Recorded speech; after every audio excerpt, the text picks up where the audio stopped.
Guarantee ಭಾರದ ಮಧ್ಯೆ ಇದೀಗ ಪಿಂಚಣಿ ಮರೆತಿರುವಂತಹ ಸರ್ಕಾರ ಕಳೆದ 3 ತಿಂಗಳಿಂದ ಪಿಂಚಣಿ ಹಣ ಬರ್ತಾ ಇಲ್ಲ. ಸಾಮಾಜಿಕ ಭದ್ರತಾ ಯೋಜನೆಗೆ ಸರ್ಕಾರ ಅಡ್ಡಗಾಲನ್ನ ಹಾಕ್ತಾ ಇದೆ.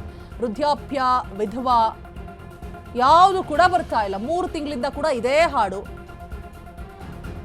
ಗ್ಯಾರಂಟಿ ಭಾರದ ಮಧ್ಯೆ ಇದೀಗ ಪಿಂಚಣಿ ಮರೆತಿರುವಂತಹ ಸರ್ಕಾರ ಕಳೆದ 3 ತಿಂಗಳಿಂದ ಪಿಂಚಣಿ ಹಣ ಬರ್ತಾ ಇಲ್ಲ. ಸಾಮಾಜಿಕ ಭದ್ರತಾ ಯೋಜನೆಗೆ ಸರ್ಕಾರ ಅಡ್ಡಗಾಲನ್ನ ಹಾಕ್ತಾ ಇದೆಯಾ?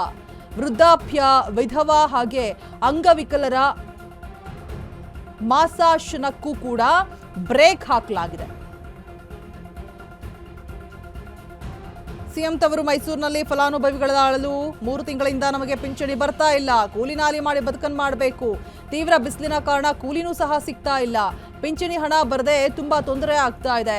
ಬೇಗ ನಮಗೆ ಪಿಂಚಣಿ ಹಣವನ್ನ ಹಾಕಿ ಅಂತ ಸರ್ಕಾರಕ್ಕೆ ಮನವಿಯನ್ನ ಮಾಡ್ತಾ ಇದ್ದಾರೆ. ಕಂಡುಬಿಡು ಸರ್ಕಾರ ನೊಂದ ಜನತೆಗೆ ಏನ್ ಮಾಡ್ಬೇಕು ಅವರು? ಓಕೆ ಫೈನ್, ಮಕ್ಕಳು ಕೂಡ ಹೊರ ಹಾಕಿರ್ತಾರೆ. ವೃದ್ಧಾಪ್ಯದಲ್ಲಿ ಪಿಂಚಣಿ ಹಣ ಬರುತ್ತೆ, ಆ ಒಂದು ಭರವಸೆ ಮೇಲೆ ತಮ್ಮ ಸ್ವಾರ್ಥವನ್ನ, ತಮ್ಮ ಸ್ವಾಭಿಮಾನವನ್ನ ಬಿಟ್ಟು ಬಾಳಬಾರದು ಅಂತ ಹೇಳ್ಬಿಟ್ಟು ಹೇಗೋ ಜೀವನ ನಡೆಸ್ತಾ ಇರ್ತಾರೆ. ನಾವು ಕೂಲಿ ಕೆಲಸ ಮಾಡ್ತಾಯಿದ್ದೀವಿ ಸರ್. 3 ತಿಂಗಳಿಂದ ಬಂದಿಲ್ಲ ನಮಗೆ. ನಾನು ನನ್ನ ಮಗ ಇಬ್ಬರೇ ಇರೋದು. ಕೂಲಿ ಕೆಲಸ ಮಾಡ್ತೀವಿ. ಬಿಸಿಲಲ್ಲಿ ಮಾಡಿದ್ರೆ ಉಂಟು, ಮಾಡಿದವ್ರಿಲ್ಲ. ಕರಿತೀವಿ, ಬನ್ನಿ, ಇಲ್ದವ್ರೆ ಬೇಡಿ ಅಂತಾರೆ. ನಾವು ಇದನ್ನೇ ನಂಬ್ಕೊಂಡು ಜೀವನ ಮಾಡ್ಕೊಂಡು ಮನೆ ಬಾಡಿಗೆ ಕಟ್ಕೊಂಡು ವ್ಯವಹಾರ ಮಾಡ್ಕೊಂಡು ಹೋಗ್ಬೇಕು ಸರ್. ಸರ್ಕಾರದವ್ರು ಯಾರು ಏನೂ ನಮಗೆ ಹೆಲ್ಪ್ ಮಾಡ್ತಾ ಇಲ್ಲ. ಒಂಚೂರು ದಯವಿಟ್ಟು ನಮಗೆ ಪಿಂಚಣಿ ಬರೋಂಗೆ ಮಾಡಿಕೊಡಿ ಸರ್. 3 ತಿಂಗಳಿಂದ ಬಂದಿಲ್ಲ ಸರ್ ನಮಗೆ. 3 ತಿಂಗಳಿಂದ ಬಂದಿಲ್ಲ. ಗೃಹಲಕ್ಷ್ಮಿನೂ ಬಂದಿಲ್ಲ. 2 ತಿಂಗಳಿಂದ ಗೃಹಲಕ್ಷ್ಮಿನೂ ಕೊಟ್ಟಿಲ್ಲ ನಮಗೆ. ತುಂಬ ತೊಂದರೆ ಆಗಿದೆ ನಮಗೆ. ಗೌರ್ಮೆಂಟಿಂದ ಏನಾದರೂ ಸಹಾಯ ಮಾಡಿಕೊಡಿ ಸರ್. ಪಿಂಚಣಿ ಬರ್ತಾ ಇಲ್ಲ. ಪದ್ಮ ಪಿಂಚಣಿ ಬರ್ತಾ ಇಲ್ಲ 3 ತಿಂಗಳಿಂದ. ಮಾತ್ರ ತಗೊಳಕ್ಕೆ ದುಡ್ಡು ಇಲ್ಲ, ಕೊಡಿ. 12 ಕೊಡಿ ಪಿಂಚಣಿ. ನಿಮ್ಗೆ ಯಾವ ಪೆನ್ಷನ್ ಬರ್ತಿದೆ? 12 ಕೊಡಿ. ಅಂಗವಿಕಲರ ಪೆನ್ಷನ್ ಬರ್ತಿದೆ. ಎಷ್ಟು ತಿಂಗಳಿಂದ ಬಂದಿಲ್ಲ? 3 ತಿಂಗಳಿಂದ. 3 ತಿಂಗಳಿಂದ ಬಂದಿಲ್ಲ. ಎಷ್ಟು ಬರ್ತಾ ಇತ್ತಮ್ಮ ನಿಮಗೆ ಪೆನ್ಷನ್ ದುಡ್ಡು? 2000.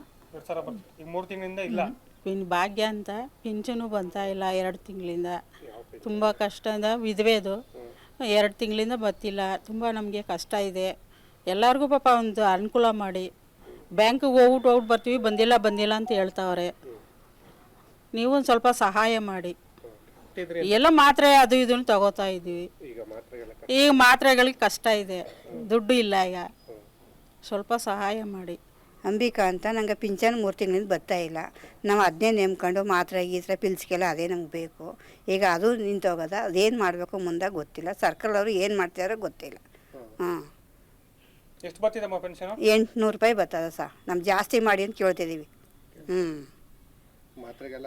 ಅದಕ್ಕೆ ಬೇಕು ಸರ್ ನಮಗೆ ಮಾತ್ರೆಗೆ, ಪಿಲ್ಸ್ಗೆ. ಅದಕ್ಕೆ ಒಬ್ಬನೇ ಪಾಪ ದುಡಿಯೋನು. ನಾವು ಕೂತಿರೋರು, ಎಲ್ಲೂ ಆಚೆಗೆ ಹೋಗಲ್ಲ. ಆ ಥರ ನಮ್ಮ ಪರಿಸ್ಥಿತಿ ಈ ಥರ ಐತೆ. ನಮ್ಮ ಹೆಸರು ಮಾದೇವಮ್ಮ. ಪೆನ್ಷನ್ ಬರ್ತಾ ಇಲ್ಲ. ಒಂದು 3-4 ತಿಂಗಳಿಂದ ಪೆನ್ಷನ್ ಹಾಕಿಲ್ಲ. ತುಂಬ ಕಷ್ಟ. ಯಾರು ನಮ್ಗೆ ನೋಡ್ಕೊಳ್ಳೋರಿಲ್ಲ, ಮಟ್ಟವರಿಲ್ಲ. ಅದರಲ್ಲೇ ಹೆಂಗೋ ಜೀವನ ನಡ್ಕೊಂಡು ಹೋಯ್ತಾಯಿತ್ತು. ಇವಾಗ ಯಾವುದೂ ಇಲ್ಲ. ತುಂಬ ಕಷ್ಟದಲ್ಲಿದ್ದೀವಿ. ಎಲ್ಲದಕ್ಕೂ ತೊಂದರೆ. ಒಂದು 10 ಪೈಸಕ್ಕೂ ತೊಂದರೆ. ಅದು ಕೂಲಿ ಹಾಲು ಕರಿಯೋದು ಹೆಂಗೆ? ಅದರಲ್ಲಿ ಏನು ಕೊಡ್ತಾರೆ? 100-200 ಕೊಡ್ತಾರೆ.